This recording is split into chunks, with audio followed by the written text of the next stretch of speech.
नमस्कार दोस्तों, मैं आपका अपना नवनीत रंगी। आप सभी दर्शकों का नवनीत स्पोर्ट्स यूट्यूब चैनल पर स्वागत है। यहाँ दोस्तों आज हमारे साथ नेशनल स्टाइल कबड्डी के हरियाणा के पहले अंतर्राष्ट्रीय खिलाड़ी और साथ ही साथ NIS क्वालिफाइड कोच हैं। तो कोच साहब साधुराम से हम कुछ बातें करते हैं पुराने समय की और आज के समय में कितना अंतर है कबड्डी में। तो सबसे पहले कोच साहब आपको हमारा नमस्कार और साथ के साथ अपने यूट्यूब चैनल पर स्वागत है। बहुत बहुत धन्यवाद आपका। तो कोच साहब आप बताइए, आपने कबड्डी की शुरुआत कब और कहाँ से की थी? मैं कबड्डी की शुरुआत तो गांव और स्कूल में ही की थी। उस टाइम पर गांव स्कूल में PTI खिलाते थे। बाद में फिर अकेले अपने जो प्लॉट था उसमें ग्राउंड बना के खेलते थे। वहीं गांव से ही स्टार्ट किया था। तो आपके गुरुजी कौन रहे हैं? गुरुजी थे हमारे श्री हरिराम PTI गाँव ननाना से। तो आपको कबड्डी खेलने की प्रेरणा कहाँ से मिली? बस स्कूल से ही PTI साहब ने ब्लॉक वगैरह के टूर्नामेंट होते थे, उनमें ही बस वो PT की घंटी आती थी, उसमें खेलते थे। फिर गांव में लोकल टूर्नामेंट होते थे, वहाँ देखने जाते थे। तो वहाँ अच्छे प्लेयर होते थे, उनको देख करके न फिर हमारे में भी ये भावना खेलने की उत्पन्न हुई। आपकी फैमिली से आपको कितना सपोर्ट मिला उस टाइम? फैमिली को शौक़ था काफ़ी। मेरे फादर को भी ये था कि मेरा बेटा भी एक अच्छा प्लेयर बने। तो हमारे में भी फिर ऐसे ही शौक़ होता रहा। वैसे काम वगैरह का भी हमारे को खेलते हुए देखते हुए फिर हमारे से काम भी कम लेते थे। तो उन्होंने काफ़ी सहयोग कराया, डाइट वगैरह अच्छी खिलाते थे। घीना वगैरह तो घर रहता था, भैंस गाय वगैरह। तो फिर अच्छा खाने को मिलता था, दूध दही। तो फिर हमारा भी इंटरेस्ट स्पोर्ट्स में होता रहा। तो कोच साहब आपकी कबड्डी खेलते थे उस टाइम जैसे एकेडमी वगैरह होती थी? ना, उस टाइम पर कोई एकेडमी वगैरह नहीं होती थी। बस यही बता दिया, स्कूल में खेल लिए। गांव के काफ़ी बच्चे आगे इकट्ठे हो गए, उन्होंने अपना ही ग्राउंड बना के खेलते रहते थे। ये गिरते पड़ते रहते, कोई कोचिंग वगैरह देने वाला था ही नहीं हमारे पास। बस बाहर कंपटीशन देखते थे, कोई लोकल टूर्नामेंट होती थी या फिर कॉलेज वगैरह की या किसी डिपार्टमेंट की, तो शौक़ था देखने का। उसमें चले जाते थे, वहाँ अच्छे प्लेयर होते थे, उनकी टेक्निक को देख करके न बस उन्हीं से कुछ सीख गया है। बाकी एकेडमी वगैरह कुछ नहीं होती थी उस टाइम। कोच साहब आपकी फेवरेट स्किल क्या रही है कबड्डी में? फेवरेट स्किल तो मेरी वैसे 3-4 स्किल थी। एक तो ये जैसे आजकल डुबकी लगाते हैं, प्रदीप नरवाल वगैरह लगाता है, ये मेरी ही टेक्निक थी। और एक स्लप था, वो भी मेरा एक बड़ा अच्छी स्किल थी स्लप की। और स्लप के साथ ही मेरा फिर बोनस लेने का जो तजर्बा था वो भी एक बढ़िया था। मैंने किक उठा दी तो किक लग गई तो ठीक, नहीं तो बोनस लेता था। इस तरह 3-4 स्किलें थी जो बढ़िया थी। मैं बढ़िया अच्छा सक्सेस होता था उनमें। जैसे आपने बताया आप बोनस पॉइंट लेते थे, डुबकी लगाते थे, इसके लिए आप कुछ अलग से प्रैक्टिस करते थे या फिर जैसे जो आपकी नॉर्मल प्रैक्टिस होती है उसी में काम चल जाता था? प्रैक्टिस तो मैंने जब भी गेम किया, जब तक गेम किया, मैं टीम से एक्स्ट्रा प्रैक्टिस हमेशा करता था और इन स्किलों के ऊपर ही ज़्यादा ध्यान देता था मैं। टीम तो प्रैक्टिस करके चले जाती, उसके बाद भी मैं 1-1 घंटा ग्राउंड में hand touch, to touch, kicking, turning और ये डुबकी वगैरह लगाना, ये सारी मैं करता था एक्स्ट्रा। तो कोच साहब आपकी अचीवमेंट क्या कह रही है? अचीवमेंट तो जैसे स्टेट में कई बार हमारी पोजीशन रही है।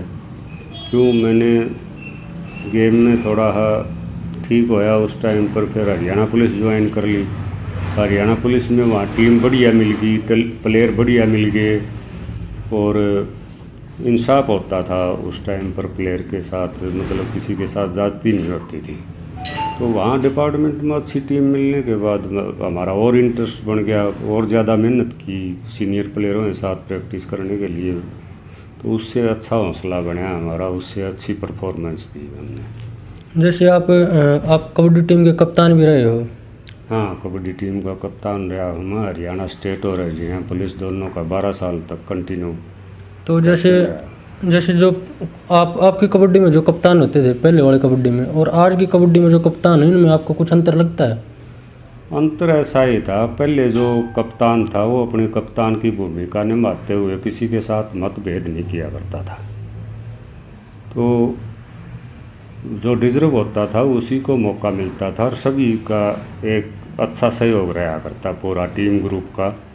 मतलब किसी के साथ कोई भेदभाव नहीं होता था। मतलब ये एक डिसिप्लिन और अनुशासन उस टाइम पर अच्छा था। तो सारी टीम का मतलब एक बड़ा अच्छा एक क्लास रहता था, वो सिर्फ कप्तान की वजह से। कप्तान अच्छा है, किसी के साथ मेरा तेरी नहीं करेगा तो सबका दिल बना रहेगा, लगा रहेगा। तो आजकल किसी में राजनीति बढ़ जाती है, किसी में मामा फूफी बढ़ जाती है, तो इस तरह कई बच्चों का सही निर्णय नहीं ले पाते। तो कोच साहब, जैसे जो आजकल की कबड्डी है और जो आपकी कबड्डी थी इसमें कुछ अंतर है? हाँ, अंतर तो सारा है। आजकल तो प्लेयर को इतनी सुविधा मिल रही है, इतना पैसा मिल रहा है, बगैर करवाए प्रैक्टिस करनी चाहिए उन्होंने। तो हमारे टाइम में तो क्या था, कच्चा बनियान भी अपने घर से पढ़वाते थे। आज तो लाखों लाखों करोड़ों करोड़ों रुपया मिलता है प्लेयर को। बढ़ावा तो काफ़ी मिला है आज के टाइम में। अगर मेहनत करने वाला हो तो पैसे की वो किसी चीज़ की कोई कमी नहीं है। जैसे जो आपके टाइम की कबड्डी थी उसमें सिर्फ नाम के लिए खेला जाता था। हाँ, बस शौक था, वो शौक के लिए खेलते थे।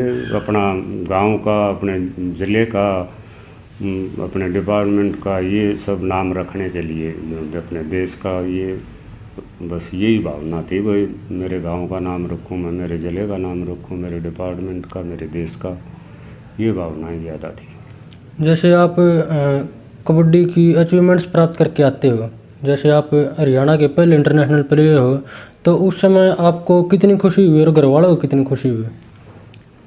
हाँ, खुशी का तो कोई अंदाज़ था ही नहीं, और हमने कभी सोचा भी नहीं था हम इतने बड़े लेवल तक पहुंच जाएंगे।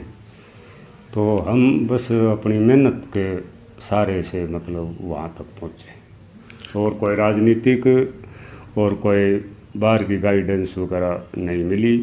सिर्फ अपना मुकाम चुना है तो अपनी मेहनत से। कोच साहब, आपके टाइम के कुछ आपके अच्छे राइडर और डिफेंडर कौन है?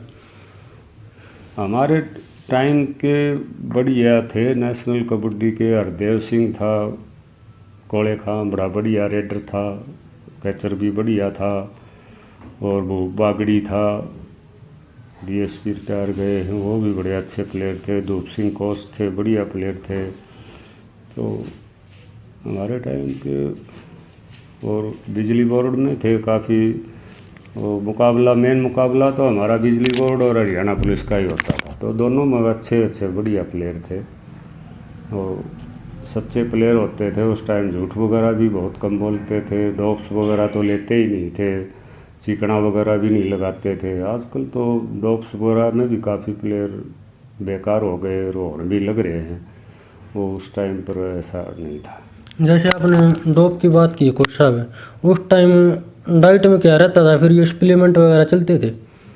ना, सप्लीमेंट वगैरह ये कुछ नहीं था। हमारा तो सादा ही खाना होता था। बस जूस ले लिया, वो अंडा वगैरह भी कुछ थोड़ा बहुत डिपार्टमेंट में जाने के बाद सीखे। उससे पहले तो अंडे से भी नफरत कराया करते। घी दूध का और फल फ्रूट का और जूस वगैरह का, यही हमारा मेन खाना था, साधारण। तो जो आजकल जो खिलाड़ी खेल रहे हैं नेशनल स्टाइल कबड्डी, उसमें आपके जो कुछ अच्छे राइडर हों आपकी नज़र में, या फिर डिफेंडर? कई प्लेयर हैं अपने हरियाणा के। ये संदीप नरवाल है, प्रदीप नरवाल है, और ये कंडोला है। कई हरियाणा के बड़े अच्छे बढ़िया प्लेयर हैं। ये सोनू मोनू है क्या, कुंगड़ वाला, मोनू गोयत, ये भी बढ़िया प्लेयर है। तो इनसे सीनियर थे वो भी बढ़िया प्लेयर रहे। कई जसवीर मोटा है, और अनूप कुमार है, वो भी। रमेश किरमारा तो खरा आउटस्टैंडिंग प्लेयर था। रमेश किरमारा तो हरियाणा पुलिस में तो मैं मेरे बाद सिर्फ प्लेयर मानता हूँ तो रमेश करमारा को मानता हूँ। तो कोच साहब जैसे जो किसी खिलाड़ी ने कबड्डी शुरुआत करनी है कबड्डी की, अकेडमी से करनी चाहिए या फिर खुद ही किसी कोच के पास जाना चाहिए? देखो, अगर नज़दीक कोई कोच अवेलेबल हो जाता है तो बढ़िया है। बाकी तो प्लेयर बनने के लिए कुछ तो खुद टैलेंट होता है, बच्चे का इंटरेस्ट होता है, और फिर उसमें कुछ सुधार करने के लिए कोच का सहारा मिल जाए तो बड़ा अच्छा है। तो कोचेज़ के लिए भी मैं तो यही कहूँगा, जैसे अपना स्टेडियम है ना, इससे बढ़िया और कोई जगह नहीं है। हमारे स्टेडियम में बढ़िया अच्छे कोच हैं, क्वालिफाइड कोच हैं, टेक्निक के भी जानकार हैं, शिक्षा भी उनकी अच्छी है, अनुशासन डिसिप्लिन के बारे में, आगे भविष्य के बारे में चलने के लिए, और प्रैक्टिस भी बड़ी अच्छी करवाते हैं। एकेडमी तो एक लूट खसोट का अड्डा बना रखा है, मैं तो इसको बढ़िया मानता नहीं।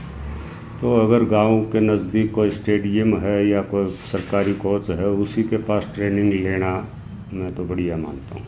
तो आप उस समय गलती सुधारने के लिए क्या करते हैं? जैसे आजकल के खिलाड़ी तो अपने स्मार्टफोन में गलतियाँ देख लेते हैं, आप क्या करते थे?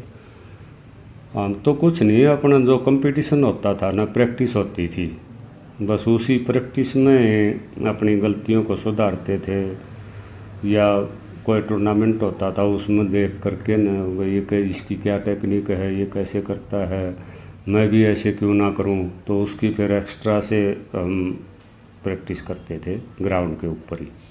और वीडियो उस टाइम पर ये कुछ नहीं होता था, बस कंपटीशन देखते थे, कंपटीशनों में जो अच्छा प्लेयर होता था उसकी टेक्निक पकड़ते थे, उसी से अपना सुधार करते थे प्रैक्टिस के टाइम। जैसे कोच साहब, जो आजकल के बच्चे हैं सोशल मीडिया पर ज़्यादा एक्टिव रहते हैं, जैसे फेसबुक चलाते हैं, पबजी गेम खेलते हैं, इस बारे में आपको क्या कहना है?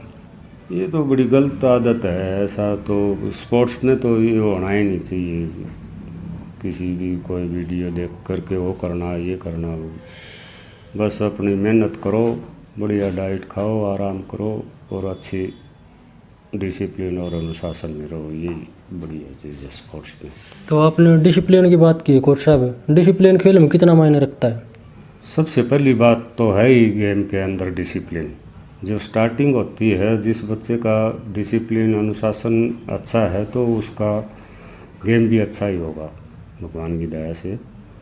जब वो बड़े छोटे की इज्जत रखता है, अनुशासन डिसिप्लिन में रह करके अपना कार्य करता है, तो उसका भगवान भी साथ देता है। तो कोच साहब, आप जो हमारी वीडियो को जो भाई बहन कबड्डी खेलते हैं या फिर उनके अभिभावक इस वीडियो को देख रहे हैं, आप उनको क्या कहना चाहते हो? बस उनको यही कहना चाह रहे हैं भाई, हम तो सरकार की तरफ से भी उनको बढ़िया ऐड मिल रही है, और फेडरेशन वगैरह हैं, जैसे प्रो कबड्डी वगैरह है, इस तरह के जो आयोजन होते हैं उनमें मेहनती बच्चा जाता है और बड़ा अच्छा पैसा मिलता है। हम तो यही कहेंगे, और इधर उधर का ध्यान छोड़ करके ना अपने गेम में ही, अपनी प्रैक्टिस में ही लीन रह करके इन कार्य करिए, आपको सफलता मिलेगी। तो कोच साहब, आपने इतना कीमती समय निकाल कर अपने युवाओं को और दर्शकों को इतनी जानकारी दी, इसके लिए आपका बहुत बहुत धन्यवाद। आपका भी बहुत बहुत धन्यवाद, और पूरे दर्शकों का भी हाथ जोड़कर नमस्कार, आदर सम्मान करता हूँ। धन्यवाद कोच साहब। जय हिंद, जय भारत। जय हिंद, जय भारत।